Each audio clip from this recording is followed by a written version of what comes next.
बिटिया बोलो। गुरुजी चरण स्पर्श। खुश रहो। कहाँ से हैं आप?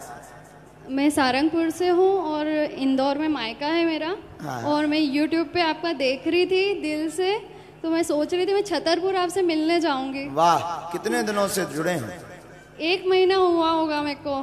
बाकी मेरे को आपसे बहुत ज्यादा हाँ है।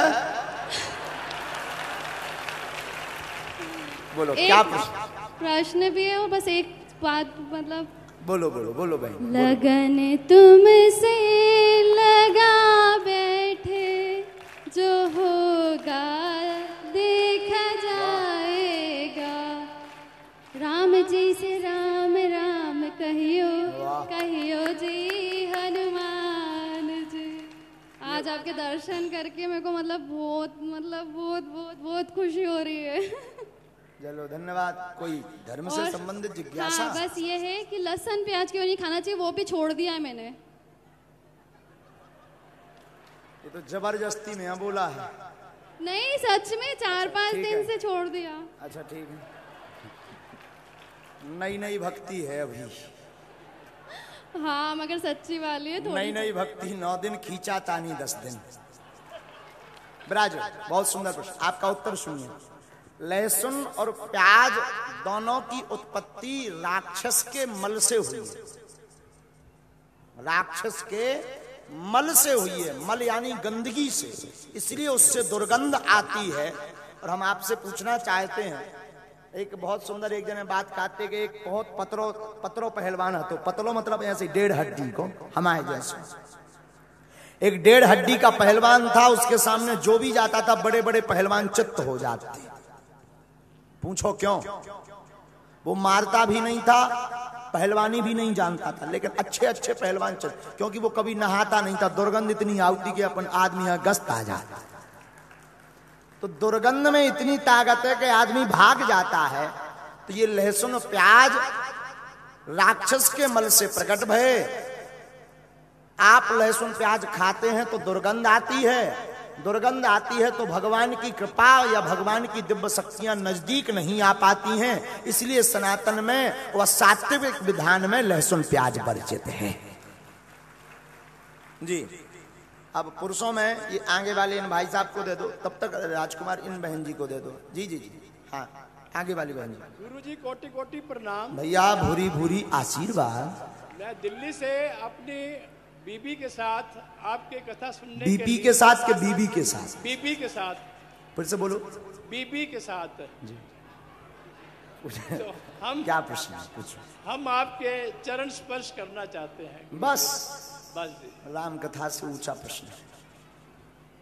ये कोई प्रश्न है? कथा से संबंधित कोई जिज्ञासा है तुम्हें? मैं गुरुजी 2-2.5 महीने से मैं YouTube में फॉलो करता रहा था, लेकिन अचानक पता लगा कि आपकी कथा इंदौर में है, तो मैं दिल्ली से आ गई। ताली बजाओ।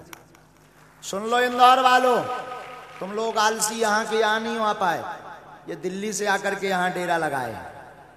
हम कथा के बाद जहाँ रुके हैं वहां पहुंच जाना। एक बार आपको छूट दे देंगे। जी जी, कोटि कोटि प्रणाम। खुश रहो जी। कथा से संबंधित प्रश्न करना। ठीक है। बागेश्वर सरकार की जय हो। आपकी जय। हाँ, मैं ये पूछना चाहती हूँ पंडित जी से कि अभी जो कोरोना काल आया था उसमें बहुत से लोगों की जो मृत्यु हुई है, तो उसमें मेरे ससुर भी एक्सपायर हो गए थे। तो जो क्रियाक्रम ठीक से नहीं हो पाया है, जो 13 दिन घर में पूजन पाठ जो होती है, तो वो सुख शांति नहीं हो पाई है। तो उसके लिए अपन ऐसा कौन सा उपाय करें जो अपने को ऐसा लगे कि अपने को शांति मिले और मोक्ष को प्राप्त हो गए? बहुत सुंदर प्रश्न। समाज हित का, देश हित का आपने बहुत ऊंचा प्रश्न पूछा। क्या नाम है बहन आपका? मेरा नाम रानी उपाध्याय। कहाँ से हैं? मैं इंदौर से हूँ पंडित जी। एक बार ताली बजाओ, बहुत बड़ा प्रश्न किया।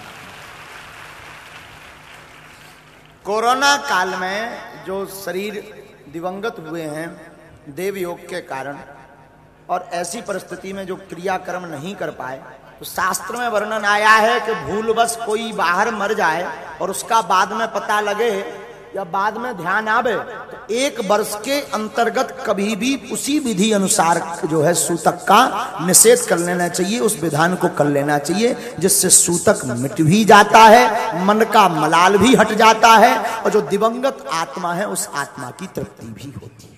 बहुत अच्छा लगा, क्योंकि ये क्वेश्चन मेरे हस्बैंड ने बोला था कि आज जरूर पूछ के आना। बहुत सुंदर प्रश्न, ये आप जवाब उनको भेज दीजिएगा, इनको कुर्ता वालों को दे दीजिए। हेलो। हाँ हेलो महाराज जी, हाँ जी। आपके चरणों में समस्त बुंदेलखंड वासियों का चरण स्पर्श और मेरा चरण स्पर्श। मैं झांसी बुंदेलखंड के छोटे से गांव बड़ा गांव का रहने वाला हूं। मैं पहले कथा नहीं सुनता था, लेकिन आपसे 1 महीने से जुड़ा हूं। डेली आपसे मिलने के लिए तरस रहा हूं। आज आपने धनुष यज्ञ सुनाया है। मैं बचपन में 10 साल की उम्र में एक पाठ करता था जो लक्ष्मण जी का है। वो मुझे पाठ की 10 लाइन याद आ रही हैं। अगर आप आज्ञा करें तो मैं आपके चरणों में प्रस्तुत करूं। अपने चरणों में करो। रघुवंशन में जैते होई तेह समाज अस कहे न कोई, कहीं जनक जस अनुचित बाणी विद्यमान रघुकुल मणि जानी। सच्चे योद्धा सच्चे छतरी कभी अपमान नहीं सह सकते, जिनको सुनने की ताप नहीं वो चुप कैसे रह सकते। रघुवंशी वीरों के होते ऐसा भी सदा कहे कोई, जैसी उल्टी सीधी बाड़ी मिथिलाधिराज ने आज कही। रघुवीर रामचंद्र जी के होते अनुचित बाड़ी क्या डाली है, यह सब हृदय में चुपते हैं, पृथ्वी वीरों से खाली है। मेरा तो स्वभाव ऐसा है, तौहीन ने मुझे गवाया है कृपा गुरु के चरणों की, बल और प्रताप तुम्हारा है। वाह। जल को थल कर दूं, थल को जल कर दूं, तोड़ ले आऊं चांद सितारों को, मैं की तरह पीस पास डालूं पृथ्वी और पहाड़ों को।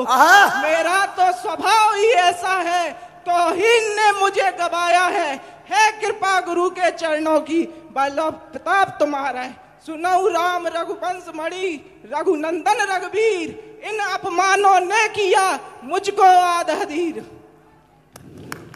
जय जय श्री राम, जय जय श्री राम। बहुत बहुत धन्यवाद। बहुत